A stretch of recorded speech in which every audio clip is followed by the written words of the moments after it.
pero gusto nilang bilhin. Ang sinasabi namin noong 2009, for the contract of 2009 for the 2010 elections, they only leased the equipment.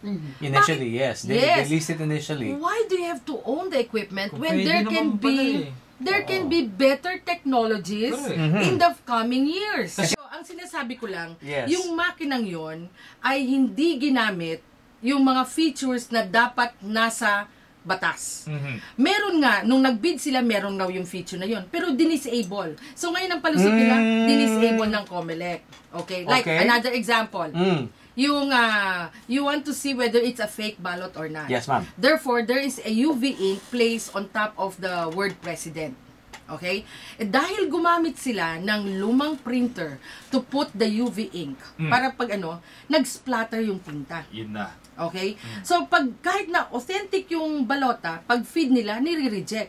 Ano ngayon ang gagawin nila? Siyempre, for expediency's sake, dinisable yung UV mark reader. Anong ibig sabihin nun? Ang danger doon, one action to justify endangers the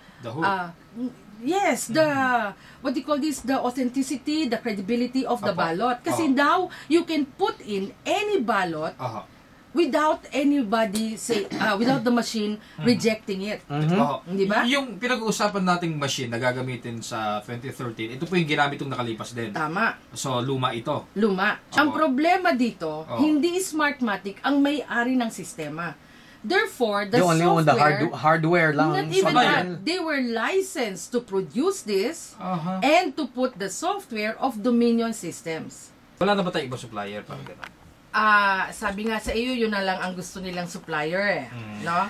Nakabayad na po ba tayo? Nabayaran na po ba? Hindi pa naman. Hindi pa Ngayon, naman. nagte-testing sila. Okay. So, kahapon may dialogue kami. Ang pakiusap lang namin is, kung talaga kaming matalo sa aming motion for reconsideration, talaga natalo, pwede lang ba yung mga makina nila ay sumunod sa batas? Yun na